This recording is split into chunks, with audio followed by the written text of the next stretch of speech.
Pemirsa, 9 hakim konstitusi dilaporkan ke Polda Metro Jaya atas dugaan pemalsuan putusan MK. Pelapor Ziko Leonard Jagardo Simanjuntak menduga ada individu hakim yang sengaja mengubah substansi putusan sebelum diunggah ke website MK. Untuk pertama kalinya sejak Mahkamah Konstitusi berdiri tahun 2003 lalu, 9 hakim konstitusi dilaporkan ke polisi. Dugaannya pun tidak main-main.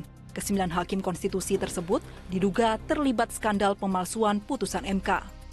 Pelaporan terhadap 9 hakim konstitusi ini dilakukan oleh seorang penggugat di MK, Ziko Leonard Jagardo Simanjuntak ke Polda Metro Jaya. Dalam laporannya, Ziko menduga ada individu hakim konstitusi yang sengaja mengubah substansi putusan MK nomor 103 sebelum dipublish di website resmi Mahkamah Konstitusi. Ziko yang merupakan penggugat pada putusan MK nomor 103 melaporkan 9 hakim konstitusi, 1 panitera, dan 1 panitera pengganti atas dugaan pemalsuan surat. Kita baru saja membuat laporan polisi. Jadi di laporan ini kita melaporkan 9 hakim konstitusi dan juga 1 panitera dan 1 panitera pengganti atas adanya dugaan tindak pidana pemalsuan dan menggunakan surat palsu sebagaimana salinan putusan dan juga risalah sidang dan juga dibacakan dalam persidangan terkait dengan substansi putusan itu terdapat frasa atau substansi yang sengaja diubah karena bunyinya itu awalnya dengan demikian kemudian ke depan. Ini kan ada suatu hal yang baru apabila dinyatakan ini adalah suatu hal yang typo, sangat tidak substansial karena ini substansi frasanya sudah berbeda, kurang lebih seperti itu. Sebelumnya, Mahkamah Konstitusi diduga mengubah substansi putusan uji materi perkara nomor 103 karena kalimat pada petikan putusan yang dibacakan hakim di ruang sidang berbeda dengan tulisan pada salinan putusan. Kata "dengan demikian" dalam putusan yang dibacakan di ruang sidang diubah menjadi kata "kedepannya".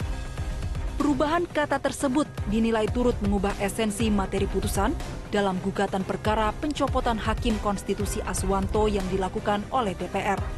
Aswanto sendiri kemudian digantikan oleh Guntur Hamzah yang sebelumnya menjabat sebagai Sekjen MK. Menyusul adanya pelaporan ini, Hakim Konstitusi Eni Nurbaningsih menyatakan pihaknya menyerahkan penanganannya kepada Mahkamah Kehormatan Mahkamah Konstitusi atau MKMK. Tim Liputan Media Group Network.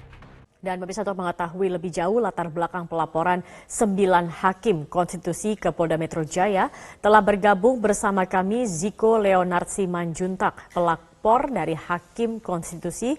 Mas Ziko, ini bagaimana awalnya kemudian Anda mengetahui adanya dugaan skandal pemalsuan dalam putusan MK ini, dan apa sebenarnya alasan Anda melaporkannya ke Polda Metro Jaya?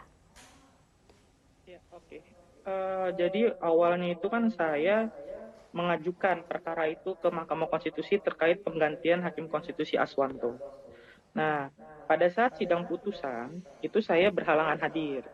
Akan tetapi di Mahkamah Konstitusi itu kalau sudah sidang putusan, selesai sidang putusan itu dikirimkan file salinan putusannya yang ada di website MK.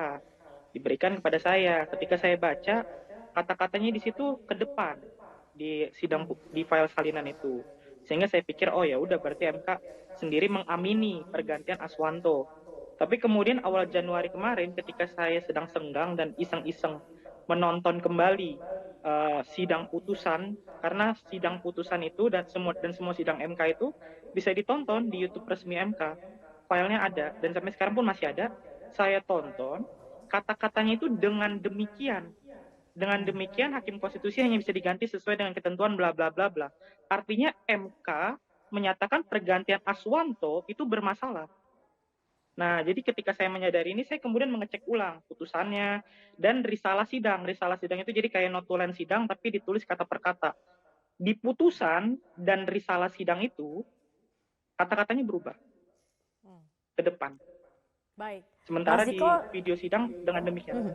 Baik, ketika dalam sidang dikatakan dengan demikian, kemudian dalam amar putusan itu tertulis adalah ke depan. Memang seberapa besar dampak esensinya terhadap putusan itu tersebut? Ini kan sebenarnya perihal penggantian Aswanto, Hakim Konstitusi Aswanto, yang diganti oleh DPR dan disahkan oleh Presiden Jokowi.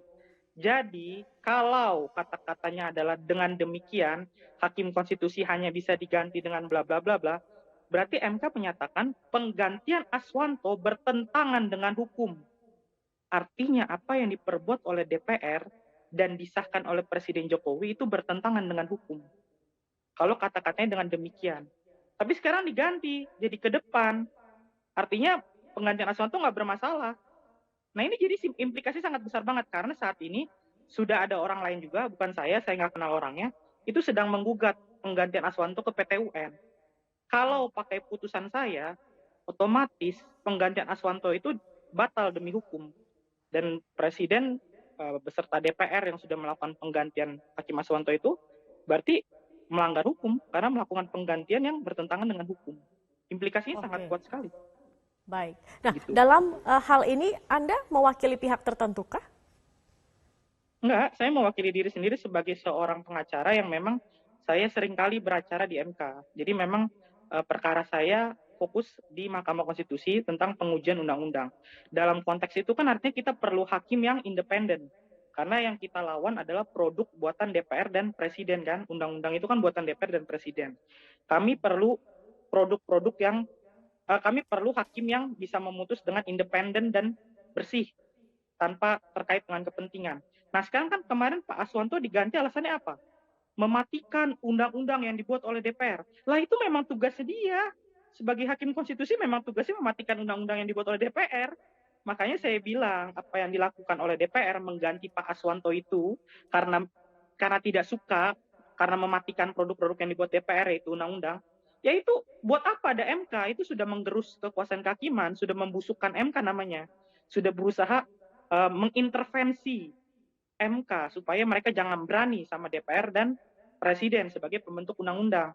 Padahal ya tujuan dibuat MK kan begitu. Supaya lawyer-lawyer seperti saya dan juga orang-orang yang merasa dirugikan oleh undang-undang bisa memperkarakannya ke MK. Kalau sekarang hakimnya dibuat jadi harus tunduk sama DPR, kalau nggak tunduk, kalau matiin produk DPR diganti, buat apa ada MK? Buat apa? Lebih baik dihapuskan aja kalau seperti itu kan. Nah makanya saya jujur saya pribadi yang tidak terima dengan penggantian. Terlepas dari siapapun yang diganti, saya tidak terima kalau digantinya adalah karena mematikan produk DPR yaitu undang-undang. Karena itulah fungsi hakim MK, mematikan undang-undang bermasalah. Kalau sekarang dia matiin undang-undang bermasalah lalu diganti, buat apa ada MK? Begitu. Baik. Nah, ini juga Anda sempat mengatakan ada dugaan hakim yang sengaja mengubah begitu. Nah, kalau Anda melihat apa memang tujuannya hakim ini mengubah? Apa jangan-jangan sebenarnya hanya salah ketik saja begitu? Nggak mungkin salah ketik. Karena yang diubah bukan di putusan doang. Yang diubah itu 2 file. Putusannya, file salinan putusan, dan risalah sidang. Jadi risalah sidang itu adalah kata per kata yang ada di sidang itu diketikin jadi tulisan. Jadi kata per kata yang ada di video itu diubah jadi tulisan. Dan itu berbeda juga. Ketika di sidang kata-kata adalah dengan demikian, di risalah sidang ke depan. Jadi saya sangat yakin ini bukan salah ketik. Ini sengaja karena yang berubah adalah 2 file yang berbeda. Dan ada kalau menurut saya ini adalah kesengajaan. Dan ini menurut saya adalah pidana pemalsuan. Nah sekarang kita pakai logika sederhana aja. Adakah orang mau melakukan tindak pidana jika tidak menguntungkan dirinya sendiri? Baik. Nah itulah yang jadi jawaban siapa yang melakukan. Oke, Tapi saya Mas Ziko, sekarang. kita akan tunggu nanti seperti apa bergulirnya dari laporan Anda ini ke depan. Dan terima kasih sudah bergabung bersama kami di Metro hari ini. Selamat sore Mas Ziko.